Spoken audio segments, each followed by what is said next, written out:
it is one of my greatest things I get to do is to thank somebody that's done this kind of thing, both as an employee, as a friend, and to get a front row seat to see all these things that accomplishments that Tom has had these last 30 years. It'll be 30 years coming up in just a couple months. And I kind of do hear a little theme about persistence, because it started with, I'm trying to remember, but I think we might have played tennis.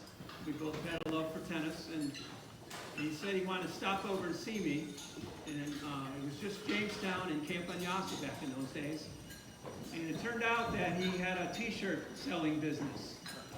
And he kept coming back and coming back. Wanted to have us buy some t-shirts for the YBL kids or whatever. And finally, I think, maybe if I just hire this guy, he'll stop coming back. But no, during the times that he would be trying to sell me these t-shirts, and we would talk, and a little thing would go off in my brain, saying, wow, this guy might be good at this, might be good at that. And I actually had a copy of his old application, and it's exactly what he does today. He talked about managing programs, recreation activities. He said he was really good at that. I didn't know how, because he was selling t-shirts, but apparently he convinced me enough. But there was another little problem, is we didn't have any money back in those days. We don't have any now either. We really didn't have any money back then. And so it was just me. We had went through some transition, and it was really just me as a director, kind of, and a lot of part-time people that were doing things, and we needed to get a full-time person. So I said, well, listen, if I hire you, you're going to have to earn your own money. And he said, well, he could do that. And I said, well, I got enough to probably pay you for 6 months. And if you don't earn your own money in 6 months, then that's it. And now it's 30 years later. He's just done a fantastic job there. A couple years later, I think like 2.5, 3, around this time of year, and Peter and Sam Price and different people were helping us with the acquisition of the Lakewood, which became the Lakewood Y. And once the keys were given over to me to assemble a staff, the first person I went to was Tom. And so he became the branch director of the Lakewood Y. And it was quite a bit different then than what it is now. And the first thing we said was we were going to make it into a YMCA. And that means we had to bring kids back. So that bar that used to be up on the second floor, there's still a few people mad about that, George. But we had to get rid of that.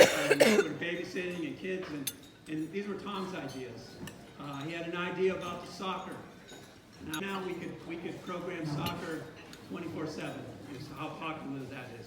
And he actually had to fight a little bit for it, because there was other people that wanted some other things. There was a tennis court there. And, that building really never did much. It went from owner to owner to owner from the day it was built. I know that when we took it over, it was losing a whole lot of money. So to be able to give Tom the keys to that and take over, and within a year, he's put the branch in the black, and well in the black every year. In 1995, he was recognized by the Y Association of Professional Directors for a turnaround of a building. So just real quick to finish up, George mentioned a few of them, but if you're lucky enough that you participated in one of his programs, these things take a lot of time. I don't know anybody like Tom. I mean, in the Y system, even in this town, and we show up at an event, a race, and just everything goes smooth, and you don't even think about it. The only time you think about it is when something's screwed up. You didn't get your shirt. There's one shirt, and then they're yelling at him or something like that. But all these events over the years, from volleyball leagues, basketball, he came out with the idea for indoor hockey and roller hockey. Of course, the runs, July 4th and Amy King run, racquetball tournaments, tennis tournaments, And as I mentioned, tennis, he does lessons sometimes too, and boy, he seems like a great, I haven't taken any lessons from him except when he's beaten me on the court, but it seems like he really has fun, and everybody really enjoys. And not just that, but he's been a top player, champion around this area for many, many years. And even the last few years, he hasn't won the tournaments, but I always see him getting to the second or third round. He sets up the seedings or something like that. And somehow he knows who this college kid who doesn't really know how to play the same kind of game that he does. And next thing I know, he's advanced a few rounds. But he's a great tennis player. He's a champion for pickleball, which is really coming on fast. And he's been right there with that. Golf tournament that he runs each year. The March Madness, that 3-on-3 tournament. We believe that is the largest indoor basketball tournament in the East. We can't find anybody else that has anything like that. And that was all in Tom's head. Now that is one of the problems I have. All this, he's not super into the computer. We're going to get him there. But everything is up in his head. And so when he does these brackets, round robin and stuff, you got to be able to find him to know what's going on. Because if you can't find him, like everything kind of stops for a while. So, but we're working on computers. The gymnastic. Okay, there was a whole gymnastic edition, and there was a whole group of gymnastic parents that were behind that. But they worked right behind Tom and at his encouragement. So their vision was so high, they hosted the National Gymnastic Championships a few years ago. And there were so many people that come to that couldn't host it in Jamestown. We had to take over in Niagara Falls for that week or whatever because of how many people came to that championship. And then I'll end on the big one was the Battle of the Businesses. And that was the program that we put in to kind of start the Y on a turnaround because they had all these sports. And we said that, if we could run something like that, that would bring people into the Y, doing all these sports, and they'd see how the Y has changed and all this. So I remember we did some work, and we sat in the boardroom, and we had talked to some other Ys, and people were reporting, and they said, it's a great event, but it's going to take you 2 years of planning. That's how complicated it is to pull this off.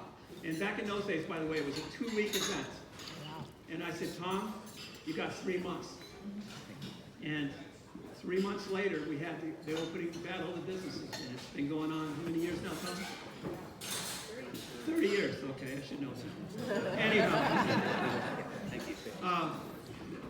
I'm not going to get in. Everybody that knows him has probably a quirky kind of story. The kind of guy you just want to punch sometimes, but you can't. He's got a big old smile on his face and he's moved on to something else. But I'm so proud to, with George, go ahead, George, you give this a call. In appreciation of your hard work and your commitment to the Y, we'd like to present you with the Paul B. Sullivan Lifetime Service Award to Tom W. Anderson.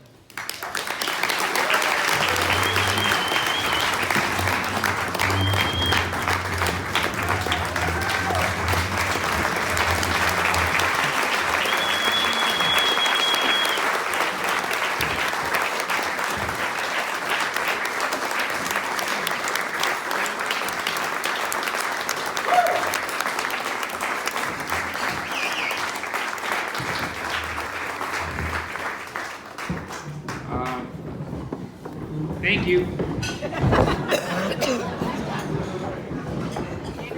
To receive an award with a Sullivan name on it is a great honor. This award is named after Paul B. Sullivan, who gave a lifetime of service to the YMCA. Peter and Holly Sullivan, wherever you guys are, they followed in Paul's footsteps. You will not find any nicer people than Peter and Holly Sullivan. They are two of the most respected people in Jamestown. We thank you for all you do for the YMCA and the community.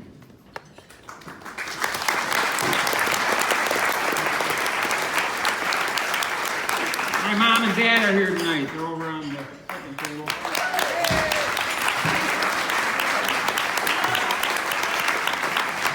Next month they'll be celebrating their 65th anniversary.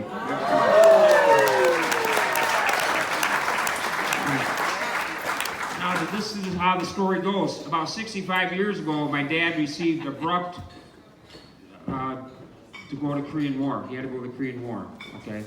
And it was real quick, and so maybe there's some military people, but he went AWOL. And I don't think that's a good thing to go AWOL. But he went AWOL and he married my mom, and it all worked out. He got back, and I don't think you didn't get in trouble, Dad, did you? You're okay. But we're glad he did, and he's been a great parent to me and my 3 brothers. At a very young age, he introduced me to all the sports. He got me in all the sports. And at that time, he also introduced me to the Cleveland Browns, which I became a diehard, lifetime fan of Cleveland Browns. Oh, what joy! Thanks, Dad. To make matters worse, sometime along the line, he became a Buffalo Bills fan. Maybe it was a Super Bowl run, so I've been stuck with the Cleveland Browns for all these years. I pass on my 4 sons. They've never seen them win ever. Okay? They won 1 game out of the last 25 games. Tad Wright and Doug Miller are also Cleveland Browns fans. Earlier this evening, Tad came to me. He said he had a hot tip. He said, I got a good source that it's almost a guarantee that the Cleveland Browns will not lose tomorrow. They don't play tomorrow. They're on their bye week.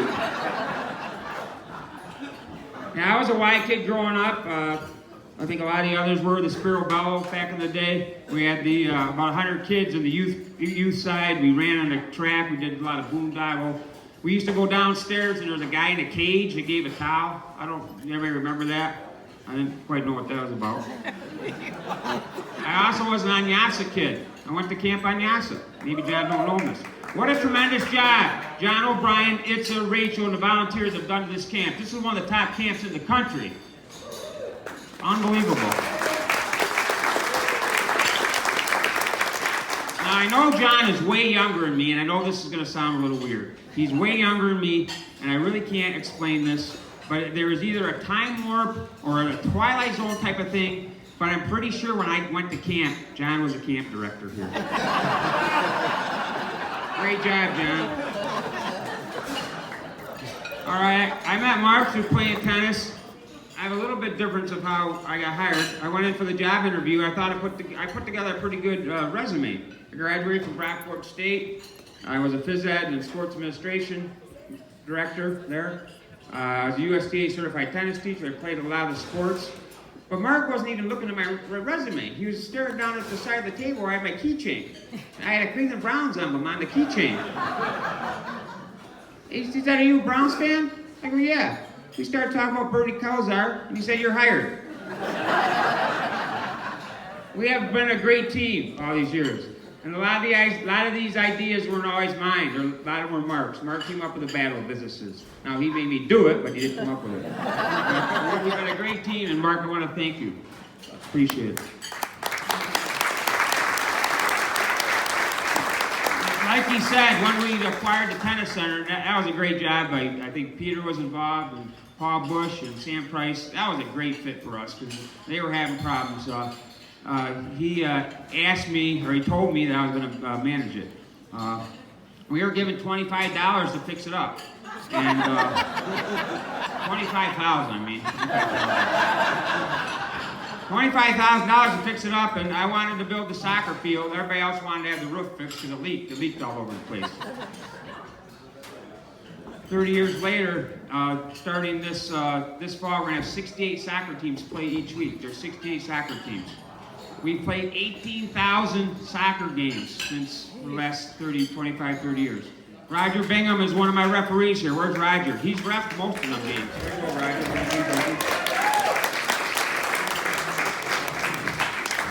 So it was a really good fit, and we can ask the ladies who play tennis every morning. The roof still leaks, but we're going to get to it. A few years later, we added the 10,000 square foot gymnastics center. Mark mentioned that. Chuck Jamblatter was a big part of that. We had the best volleyball leagues for the past 25, 30 years. We had the best volleyball leagues. Alan John right there. They've reffed volleyball for 30 years, these guys. 30 years they've reffed. So we have 24 teams, okay? So that's 12 games a week, right, guys?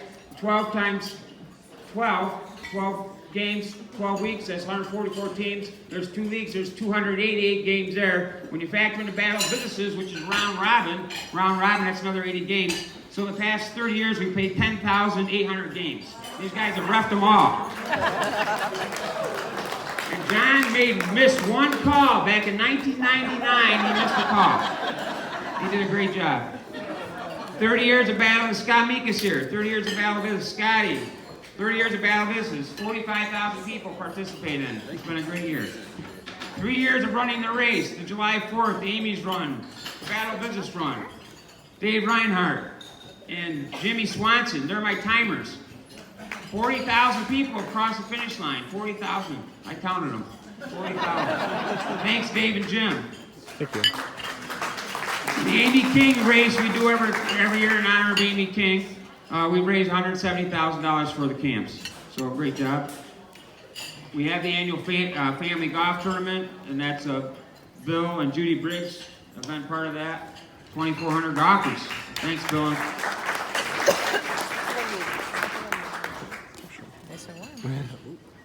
I have a good friend I met about 30 years ago. He was a volunteer for the basketball league, youth basketball league, Greg Smith. We decided every year we're going to take kids to a game, a Cavs game. And for 30 years we did it. We've taken over 3,000 kids to Cavaliers games, and a lot of these kids wouldn't be able to go. One year we went, and it was the worst snowstorm in Cleveland. What year was that, Scotty? Worst snowstorm ever. We got to the game, and it was great because there was no one there besides the Y kids who only wanted to foolish enough to go there. Instead of sitting in our seats that are usually, they can't see the players, the nosebleed section, they gave us seats on the floor, so all of us were sitting in $500 seats. And I know my kids went also. It took us 14 hours to get home from Cleveland, but it was fun. It was fun.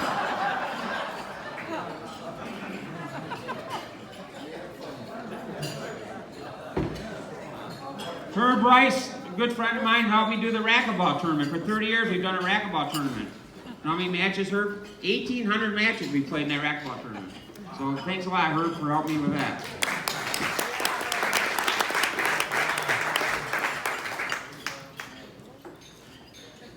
No, I lost my spot.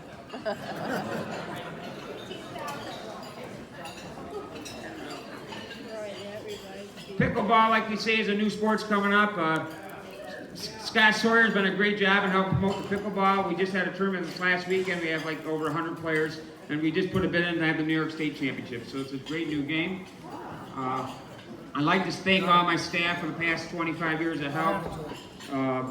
Mike and Donna, Lisa, there's Brooke, there's Tyler, Chuck Jamblighter, Paul, Jamie, Carl, Chris, Rhonda, you've been with me for all these years, Gina, Jason, Kathy, Connie, Becky.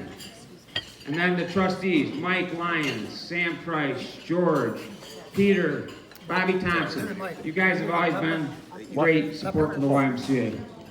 Thank you. Now, one of my staff, Lisa Montgomery, staff, front desk. They call them front desk people, but way more in front desk. She's amazing. For 30 years, Lisa got up July 4th morning and was down there helping with the July 4th race. She does all the tennis contracts. She does all the events. She's helped out the March Madness, the July 4th run, the Amy King run. She volunteers for all these events. She's been with me, and I could have not have done it without her. Thanks, Lisa. Molly Scazzaro, same thing, is helps up every year. You know all the charts and graphs that Mark talked about? She made them all. It's unbelievable. She's got the beautiful handwriting. 30 years, 1,900 charts and graphs. Thank you, Molly.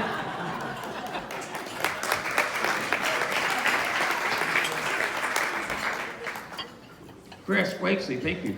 Chris is a good guy.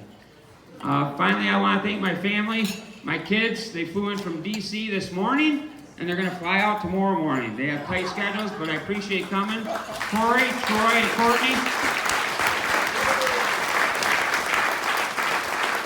Mike Johnson over there, he helps up, he's pretty much was born at the Y and raised at the Y, Mike Johnson. Great kid, he's helped out every event. I especially like to thank my wife for enduring all the phone calls that Roger will miss a call sometimes, and I'll get a call the guy had a handball or something. But all the phone calls at night, all the late nights, all the missed July 4ths and Thanksgivings. And my final thing I want to say is, where's George? Okay, George. I played basketball, George, for many years at the Y. We won a lot of championships together. It was either because we were real good or because we were on Steve Brett's team, who was the greatest shooter in basketball. But anytime, at the end of the night, if I scored 18, George scored 19. If I had 7 rebounds, he was always one spot above me in the stat list. Well, I know this award is a beautiful award if you've seen it. It's a beautiful plaque at the Y, the Sullivan plaque, and they're listed down. And George won last year. So now for the rest of my life, I'm going to be one spot below George. But I thank everybody for coming, and I appreciate it. Thank you.